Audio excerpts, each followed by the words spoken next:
یہ بات اس زمانے کی ہے کہ حضرت موسیٰ علیہ السلام کے پاس قوم بنی اسرائیل آئے اور کہنے لگے، اے موسیٰ علیہ السلام، آپ ہم کو اللہ کی طرف سے ایک کتاب دیجیے، کیونکہ اللہ کی طرف سے جو کتاب ہوگی اس پر ہم عمل کریں گے اور ہماری آنے والی نسلیں بھی اس پر عمل کریں گی، کیونکہ جب تک آپ ہمارے سر پر ہیں تو آپ اللہ کا حکم ہم کو بتاتے رہیں گے اور ہم اس پر عمل کرتے رہیں گے، لیکن آپ کے بعد ہماری نسلیں کس کے اوپر عمل کرے گی، کس چیز کو فالو کرے گی؟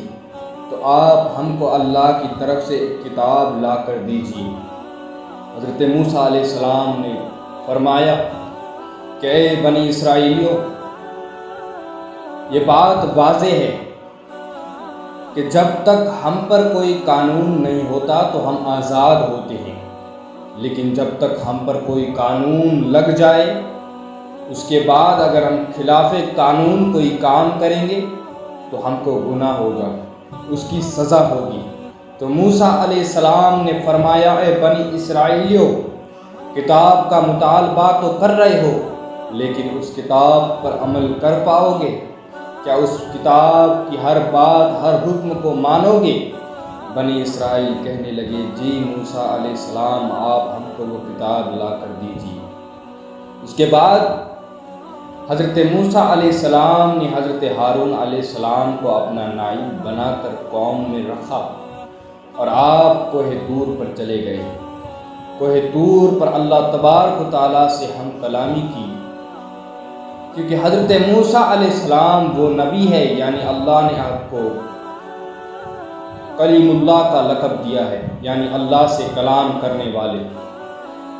تو اللہ سے کلام کے بعد اللہ تبارک و تعالیٰ نے فرمایا، اے موسیٰ، تم 30 دن کے روزے رکھو، اس کے بعد میں تم کو کتاب عطا کروں گا۔ اللہ کے اس فرمان کے بعد حضرت موسیٰ علیہ السلام نے 30 دن تک روزے رکھے۔ روزے رکھنے کے بعد حضرت موسیٰ علیہ السلام نے یہ سوچا کہ 30 دن لگاتار روزے رکھنے کے بعد میرے منہ کے اندر ایک بو پیدا ہو گئی ہے۔ عام طور پر ہمارے منہ کے اندر بھی ایک بو پیدا ہو جاتی ہے۔ اس بو کی وجہ سے حضرت موسیٰ علیہ السلام نے مسواک کیا، کیونکہ اللہ کی بارگاہ میں کلام کرنے جا رہا ہوں، مسواک کر کے جاؤں۔ حضرت موسیٰ علیہ السلام نے جب مسواک کرنے کے بعد اللہ سے کلام کرنے گئے تو اللہ تبارک و تعالیٰ نے فرمایا، اے موسیٰ، تم نے مسواک کیوں کیا؟ کیا تم نے دیکھا نہیں کہ جب تم روزہ رکھتے تھے، روزے کی حالت میں تمہارے منہ کے ارد گرد فرشتے گھوما کرتے تھے؟ آج وہ فرشتے تمہارے منہ کے ارد گرد کیوں نہیں ہے؟ اللہ نے فرمایا، اے موسیٰ، مجھے اور میرے فرشتوں کو روزے دار کی منہ کی بو مشک اور عنبر سے بھی زیادہ پسندیدہ ہے۔ جاؤ واپس 10 دن کے روزے رکھ کے آؤ۔ حضرت موسیٰ علیہ السلام گئے اور واپس 10 دن کے روزے رکھ کر آئے۔ یعنی یہ مشیت الہی تھا کہ 40 کا عدد رب تبارک و تعالیٰ کو بہت پسند ہے، یعنی 4 جوڑ عدد۔ یہ میرے عقل کی وجہ سے میں ایک دلیل دے رہا ہوں۔ دیکھیے، حضور صلی اللہ تعالیٰ علیہ وسلم کے 4 خلیفہ ہیں اور آپ کی بیٹیاں بھی 4 ہیں، اور اسلام کے اندر جب 39 مسلمان ہو گئے تھے، حضرت حمزہ 39ویں مسلمان، اس کے بعد اسلام کو 40ویں مسلمان کون ملے؟ وہ فاروق اعظم کی ذات تھی، جو اسلام کے لیے فخر کی بات تھی۔ تو اللہ تبارک و تعالیٰ نے موسیٰ علیہ السلام کو 40 دن روزہ رکھنے کے بعد ایک کتاب عطا کی جس کا نام توریت تھا۔ وہ توریت ایک ہی مرتبہ میں اللہ تبارک و تعالیٰ نے موسیٰ علیہ السلام کو پوری کتاب عطا کی۔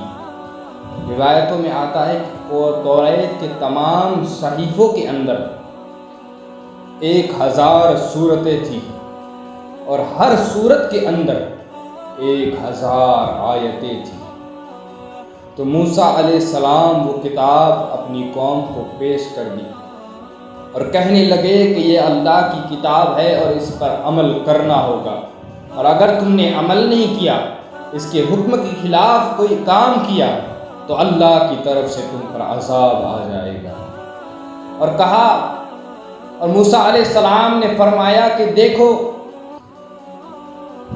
میرے بعد بھی ایک نبی آئیں گے جو تمام نبیوں کے سردار ہوں گے، ان کی کتاب میری کتاب سے بڑی ہوگی، اور تم جب وہ آ جائے تو تم ان کے دین میں داخل ہو جانا، اور میری کتاب، اس کتاب کو چھوڑ کر ان کی کتاب پر عمل کرنا۔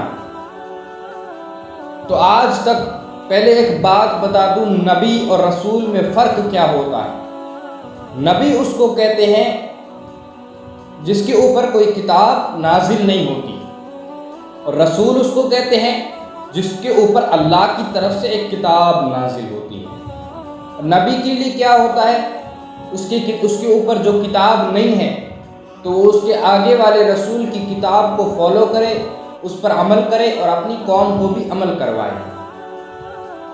تو حضور صلی اللہ تعالیٰ علیہ وسلم کی جب تشریف آوری ہوئی تو یہودیوں نے جب دیکھا کہ ہمارے موسیٰ علیہ السلام نے یہ فرمایا تھا کہ نبی آخر الزمان کی کتاب ہماری کتاب سے بڑی ہوگی، واقعی قرآن مجید تمام کتابوں سے افضل، اعلیٰ اور بڑی ہے، لیکن وہ ظاہری طور پر دیکھنے لگے۔ انہوں نے یہ سوچا کہ توریت میں 1000 سورتیں ہیں تو قرآن پاک میں 2000 سورتیں ہوں گی، توریت میں ہر سورت میں 1000 آیتیں ہیں تو قرآن پاک میں ہر سورت میں 2000 آیتیں ہوگی۔ لیکن انہوں نے جب دیکھا کہ قرآن کی کسی سورت میں 3 آیتیں ہیں، کسی میں 4 ہے، کسی میں 5، کسی میں 6، تو اس بنا پر انہوں نے اسلام قبول نہیں کیا، یعنی حضور کے دین کو نہیں اپنایا۔ اور ان کے عالموں کو پتہ تھا کہ یہ نبی آخر الزمان ہے اور ان کی کتاب ہماری کتاب سے بڑی ہے، لیکن انہوں نے بھی اس بات کو چھپایا، اس توریت کے علم کو چھپایا، حضور کی نشانیوں کو چھپایا۔ اس لیے چھپایا کیونکہ اگر وہ کہہ دیتے کہ یہی نبی آخر الزمان ہے، یہی آخری نبی ہے، انہی کا ذکر موسیٰ علیہ السلام نے کیا تھا، اگر وہ بول دیتے تو ان کی عزت، ان کی تعظیم، ان کی تکریم، یہودی جو ان کو نذرانے عطا کرتے تھے وہ سب ان کے اوپر بند ہو جاتے۔ اسی وجہ سے انہوں نے اس بات کو چھپایا۔ تو دوستو، اس طرح سے توریت حضرت موسیٰ علیہ السلام کو ملی۔